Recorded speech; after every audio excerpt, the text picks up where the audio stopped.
بۆ هەندێک کەس نووسین تەنیا کاغەز و قەڵەمە، بۆ هەندێکیش نووسین زێدی هزرە و زمان بە تەنها ناتوانێت وەک پێویست وێنەیان بکات. ئارام فەتحی گەنجێکی بەهرەمەند و لە نێوان شێعر و ڕۆماندا دنیایەکی جیاوازی بۆ خۆی ئەفراندووە. پێمان باش بوو لە نزیکەوە ئەم نووسەرە گەنجە لە فەڕەنسا بدوێنین سەبارەت بە دەقە شێعرەکانی و نوێترین ڕۆمانیشی.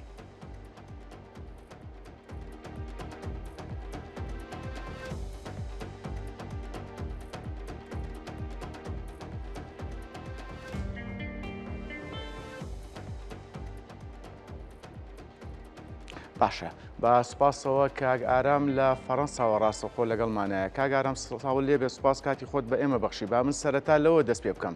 ژیان لە هەندەران چۆن لە ناوەڕۆکی بەرهەمەکانتدا ڕەنگیاوەتەوە بە شێوەیەکی گشتی؟ سڵاو ڕێز ئەو کاتتان باش،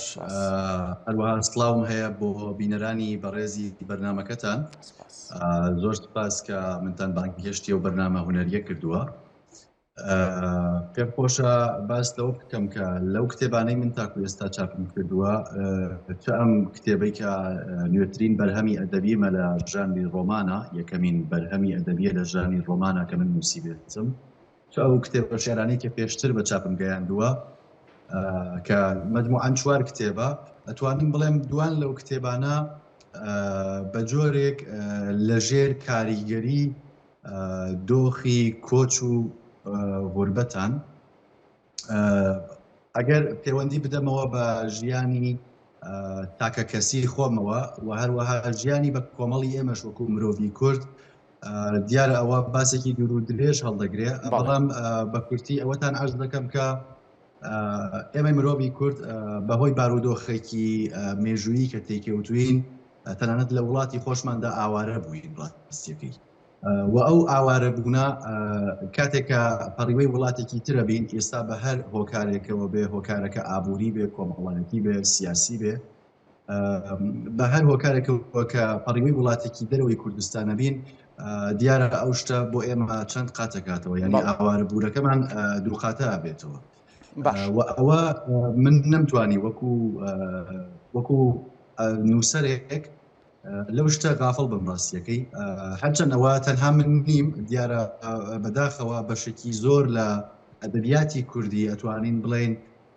لە بابەتی دەقی تاراوگەدا جێی خۆی دەگرێت و لەو بوارەدا هۆنراوەت. زۆر باشە. کاگ ئارام، تا چەند توانیوتە پردی پەیوەندی کللتوری لە نێوان کوردستان و شوێنی نیشتەجێبوونە دروست بکەیت؟ ڕاستیەکەی ئەوە شتێکی زۆر زەحمەت و عەزیەتە، لەبەرەوەی ئینسان کاتێک کۆچەکە، بەتایبەت دەگەر کۆچ بۆ شوێنێک بکەیت کە نەناس بێت، شوێنێ بکەیت کە بیرەوەری بە کۆمەڵت لەگەڵی نییە، چ وەکو مرۆڤەکانی، چ وەکو بارە کۆمەڵایەتی کولتوریەکەی و باقی شتەکانی تری، تا ئاگاتە ئەوەی کە تۆ لە ئەو کەش و هەوایەکی تایبەت تەنانەت توانی بڵێن لە جوگرافیایەکی تایبەت پەروەردە بووی، بەڵام ڕەنگە کۆچ بکەی بۆ شوێنێک کە کامڵەن پێچەوانەی ئەو بارە جوگرافیایی و ئاو هەواییەی وڵاتەکەی خۆت بێت.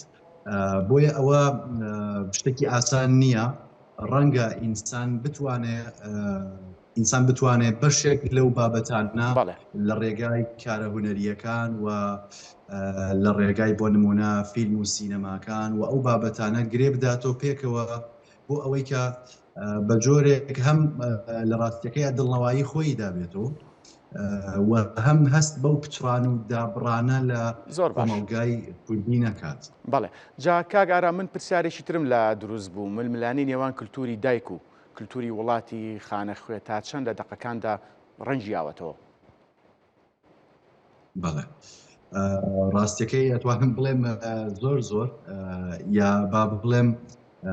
سەرتاسەری ئەو دەقانە، بەتایبەت دەقی کتێبی ڕۆمانەکە باسی شاعرێکە کۆچەکەند و گێڕانەوەی خۆی هەیە لە ئەو سنوورانەی کە دەی پێوێت تاکو ئەگاتە ئێرە، ئەوەی کە لێرە ڕوبەڕووی چ جۆرە ژیانێکە بێتەوە، بۆچی لێرە تووشی وەکو بە فارسی پێڵێن دوورگانەگیەکە بێتەوە، ینی هەزمکردنی ئەوەی کە تۆ لە شوێنێکەوە هاتووی کە کۆمەڵی بیرەوەریت پێەیە ئەوە کۆمەڵی خستڵێکی تایبەت بۆ شوێنت پێەیە لەگەڵ ئەو شوێنە نوێیە ئەوە بەردەوام یەخەتەگرێتەوە ینی سات و ڕۆژی بۆ نییە تەنانەت من لێرە زۆر کەسم بینیوە ڕاستیەکەی کە ئەو کەسانە لە خەونەکانیانە ئەم ڕەنگی داوەتەوە ینی هەموو شەوێک لە خەونی خۆیانە گەڕاونەتەوە بۆ کوردستان و لە کوردستانەژی بەڵام بە ڕۆژ کە هەڵسن دەخە و ئەبینن کە لە وڵاتێکن بە هەزاران کیلۆمەتر دوور لە وڵاتی خۆیان ئەو شتانە ڕاستیەکەی زۆر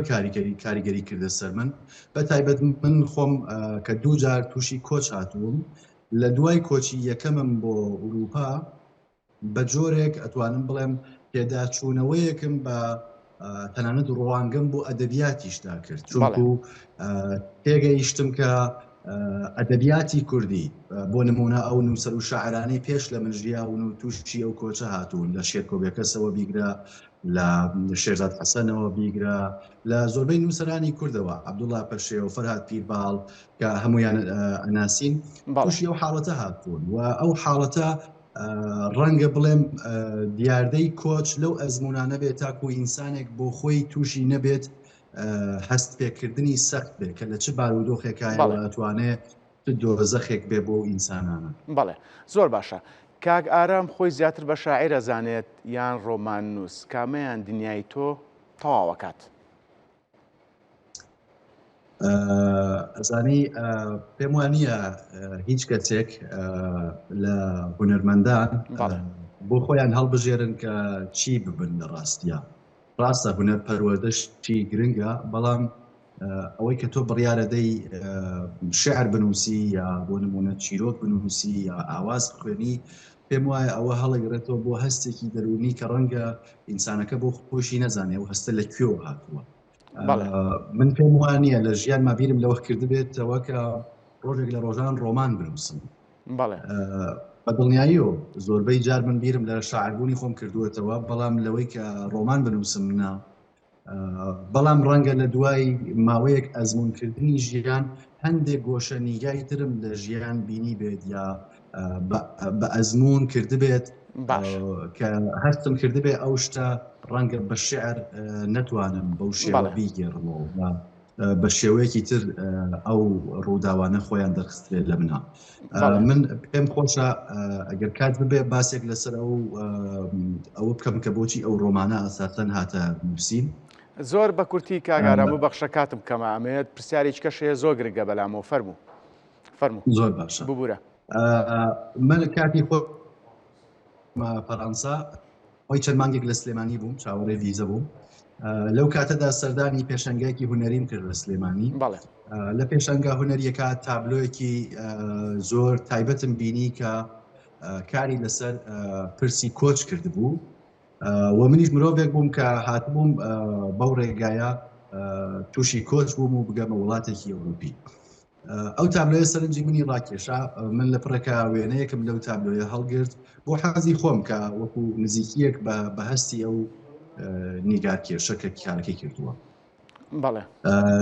سەیرەوەیە کە لە دوای 2 ساڵ کە من ئەو وێنەیەم هەڵگرت بوو من ئەو ڕۆمانەم نووسی و قەتیش بیرم لێ ناکردەوە من ڕۆژێک یەکەمەوەی کە دابنیشم ڕۆمانێک سەبارەت بە کۆچ بنووسم و دووهەمەوەی کە وێنەیە کە چەند ساڵەوە پێش بەڕێکەوت لە شوێنێکە تووشی بووم لە شوێنێکی ترا دیسانەوە بێمەوە سەری و وەکو بڵێ منی گرێداوە ئەو وەکو منی گرێداوە بە تەواوی تەنانەت ئەو ڕێگایی کە پێیدا هاتوومە وێرە. ئەو تابلۆیش پێم خۆش ئاماژەی پێ بکەم ئەوە تابلۆی هونەرمەندێکی گەنجی خەڵکی شاری سلێمانیە بە ناوی بەڕێز ئەسعەد ڕەفیق کە وەکو دەستخۆشیەک پێ خۆش و هەر لەم بەرنامە ئێوەشە ئاماژەیەکی پێ بکەم لەبیرم نەچێت. بەڵێ جا کاگارام من دیسە نەچمەوە سەر پرسیارەکەی پێشوم بەڵام بە شێوازێکی کە ئەی خەمەڕوو ئەگەر بە کورتی وەڵام بیتەوە ئەو دنیا جیاوازەی مەبەستە زیاتر لە شعردا بەرجەستە ئەبێت یان لە کارەکتەری ڕۆمانەکانتە؟ ئەو ڕۆمانە بۆ خۆی تێکەڵێکە هەم لە شعر ئەم لە چیرۆک و هەموو ئەوانە پێکەوە لە ڕاستیە بن بە بەرهەمێکی ئەدەبی بە فۆرمێکی جیاوازە مەبەست بەڵێ بە فۆرمێکی جیاوازەوە ینی کاراکتەری سەرەکی ڕۆمانەکە بۆ خۆی شاعرێکە و ئەو شاعرە کە ئەوەی الهامی لە ژیانی تاکە کەسی خۆم وەرگرتووە ئەو کاراکترە. ئەو شاعرە ناتوانێت خۆی لە شعریەت و لە شاعری بدزێتەوە، بۆیە ناچارە لە گێڕانەوەکان یا دیسانەوە لە هەندێک شوێندا پەنا بباتە بەر شعر و لە ناو خودی ڕۆمانەکەشە چیرۆکی ترە گێڕێتەوە. ینی ئەتوانم بڵێم ئەو ڕۆمانە ڕەنگە چەندین چیرۆکی پچڕ بن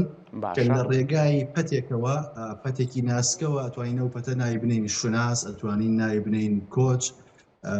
ئەو چیرۆکانەی گرێداوە تۆ پێکەوە. و لە ناو ڕۆمانەکەدا هەندێشت لەباری گێڕانەوەەوە تایبەتمەندی خۆیانیان هەیەکی ئەوە بوو کە باسم کرد بۆ تانیکێکی تری ئەوەیە کە کاراکتەری زۆری تێدا نییە و کاراکتەرەکان خێرات دێن و دەڕۆن و هەروەها ناوی کەسی بە دەگمەن دەرەکەوێت. زیاتر ئەگەر لە شوێنگەلێکان ناو دەرەکەوێت ناوەکە پرسی شوناسی لەگەڵایە، یعنی ئەو ناوە لەگەڵ خۆیان حتمما بەشێک لە شوناسی زۆر باش